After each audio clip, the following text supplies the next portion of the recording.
পার করতে পারি না গো। একা নাই কি নাও চলে? এমন উত্তাল নদী, একা নাই কেমন করে পার করি? সখীগণ বললেন, এক আনার কথা। আর মাঝি তাকে বিশ্লেষণ করলেন, একা নাই। আর সে বলছেন, আমি একা নাই পার করি না, একা নাই পার করি না, দুজনায় নাই আসিলে একা নাই নাও চলে না, দুজনায় নাই আসিলে একা নাই নাও চলে না। বেশ, আমরা তাহলে 2 আনা দেব। মাঝি বলে, না 3 আনা তাতেও হবে। আচ্ছা বেশ, আমরা না হয় 4 আনা দিব হে, 4 আনা দিব হে, সখীগণ মিলে 4 আনা দিব হে, সখীগণ মিলে 4 আনা দিব হে। আমি 4 আনা লই না,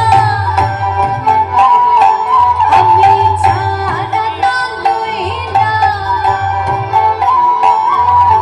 চন্দ্র বর্গের ফল ধরে না 4 আনা লই না, চন্দ্র বর্গের ফল ধরে না 4 আনা লই না।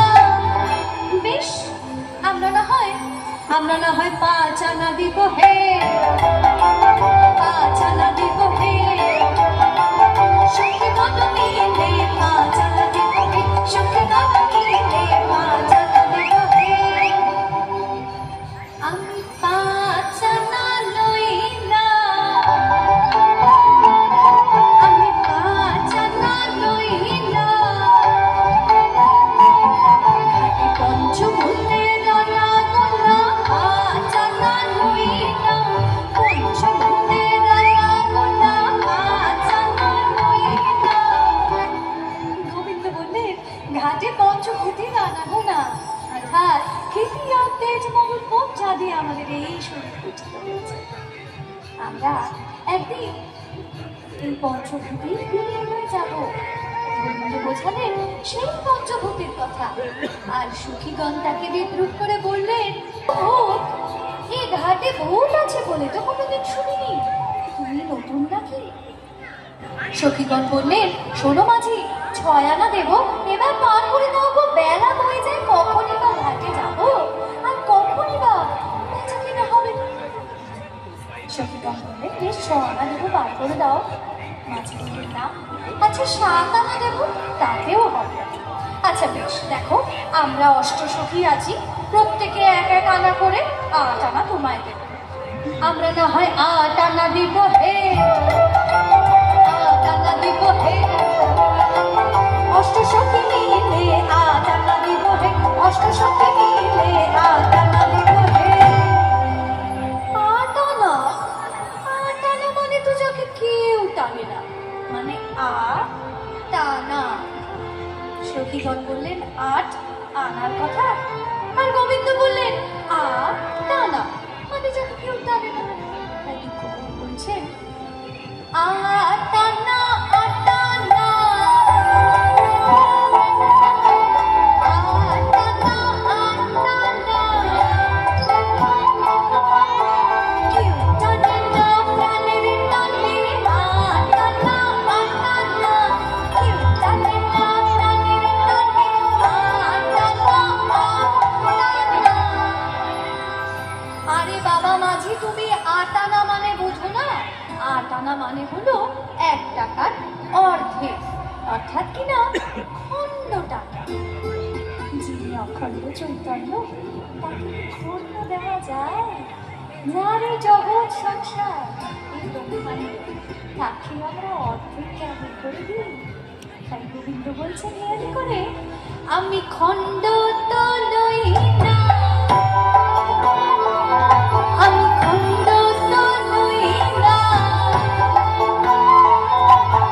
অখণ্ড চৈতন্য আমি খণ্ড তো লই না, অখণ্ড চৈতন্য আমি খণ্ড তো লই না। বেশ, তাহলে আমরা 9 আনা দিব।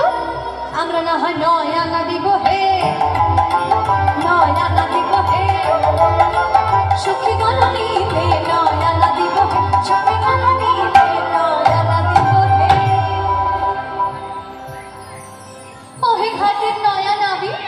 আমরা না হয় তোমায় 9 আনা দেব।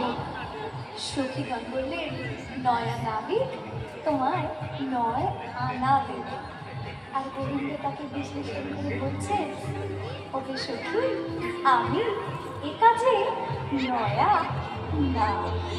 তাই সে বলছে, আমি 9 আনা, 9 আনা, আমি 9 আনা, 9 আনা, চোখে চোখে পার করি 9 আনা, 9 আনা, চোখে চোখে পার করি 9 আনা, 9 আনা, চোখে চোখে পার করি 9 আনা। সত্যি করে বলো তো মাঝি, তোমার যে কি চাই?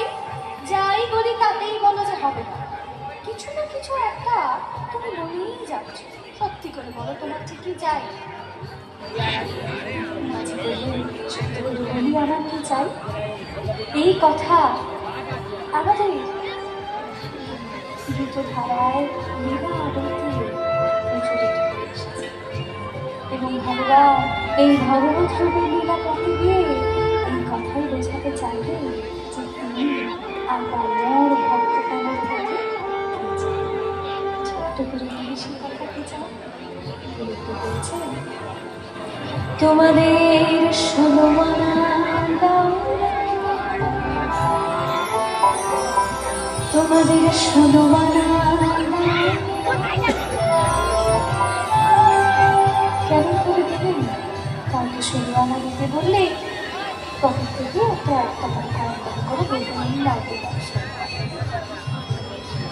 মন্দিরের চাঁদা, প্রণামী, যাতেই হোক, ছোট্টবেলার থেকে শুনছি 0 টাকা নাকি দেয় না। কিন্তু কেন দেয় না, কে এই 16 আনা এই বয়সে এসে বুঝতে পারলাম।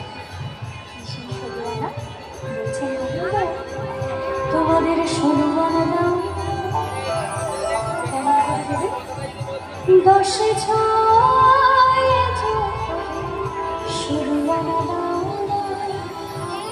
কি 10 কি 6, কোথায় টাকা দেবে? কেমন ভাবেই বা যোগ করবেন? বলছেন, 10 ইন্দ্রিয় আর ষড়ঋতুকে একত্রিত করে অন্তরের 16 আনা সামর্থ্য।